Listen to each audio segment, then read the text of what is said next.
Class 12th के English pros का ये लेसन 2 है, ए फेलो ट्रेवलर। इसका पार्ट 1, पार्ट 2, पार्ट 3 का वीडियो आपको भेज दिया गया है।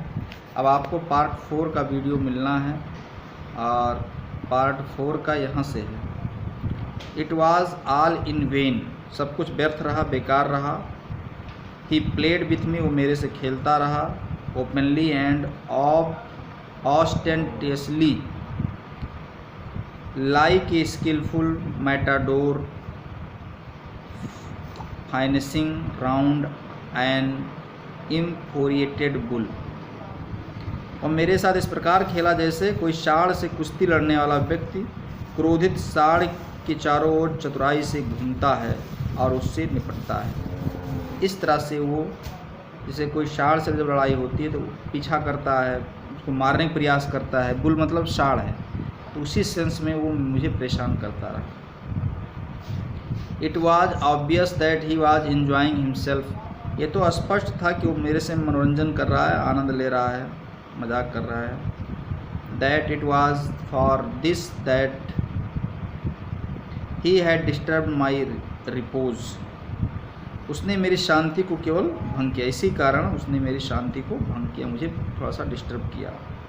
He wanted a little sport and what sport like being chased by this huge lumbering windmill of a creature who tasted so good and seemed so helpless and so stupid। वह थोड़ा खेलना चाहता था। He wanted to little sport, थोड़ा खेलना चाहता था। ऐसा खेल कि इतने प्राणी और भारी प्राणी के चारों ओर घूम फिर कर जो इतना अच्छा लगता है और इतना निस्सहाय और मूर्ख दिखाई देता था, इस तरह का खेल खेलना चाहता था। I begin to enter into the spirit of fellow, I begin मैं शुरू कर दिया, टू इंटर प्रवेश करना।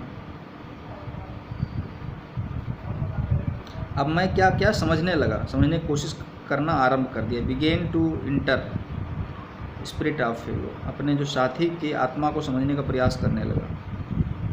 ही was no longer a more insect, अब वह केवल एक कीड़ा मकोड़ा ही नहीं था। He was developing into a personality and intelligence that challenged the possession of this compartment with me on equal term. वह एक ऐसा बुद्धिमान व्यक्ति था, he was developing into personality, वैसा बुद्धिमान व्यक्ति होता जा रहा था जो मेरी बराबरी के आधार पर ही उस डिब्बे पर अपना अधिकार रखता था। इक्वल मतलब बराबर, जितना अधिकार मेरा उस डिब्बे पर था उतना अधिकार वो भी जमा रहा था। I felt my heart warning towards him and the sense of superiority fading, मैंने उसकी ओर स्नेह का अनुभव किया और मेरी महानता की भावना गायब होने लगी। How could I feel superior to a creature who was so manifestly my master in to only competition in which we had ever engaged. How could I feel, मैं अपने आप को उस प्राणी से महान कैसे मान सकता था जो स्पष्ट रूप से उस प्रतियोगिता में मेरा स्वामी था, जिसमें हम इतनी देर से लगे थे, उससे मैं सुपीरियर अपने आप को कैसे मान सकता था। Why not be magnanimous again, फिर क्यों न मैं विशाल हृदय वाला बनूं। Magnanimity and mercy were the noblest attributes of man, विशाल हृदय और दया मनुष्य के दो सबसे अच्छे लक्षण हैं।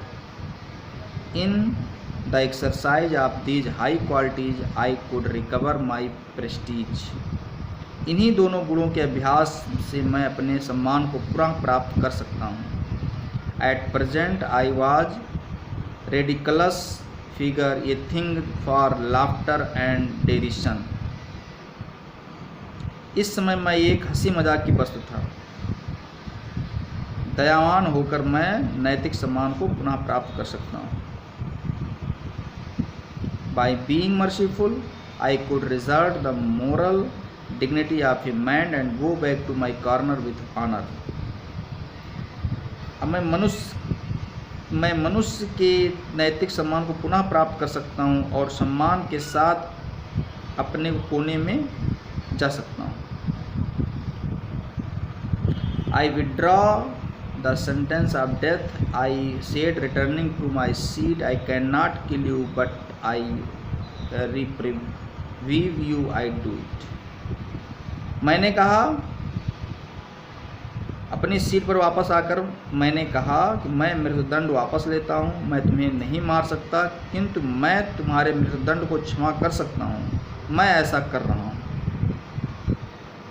ये हो गया 4 पार्ट का वीडियो, आपको यहाँ तक हो गया।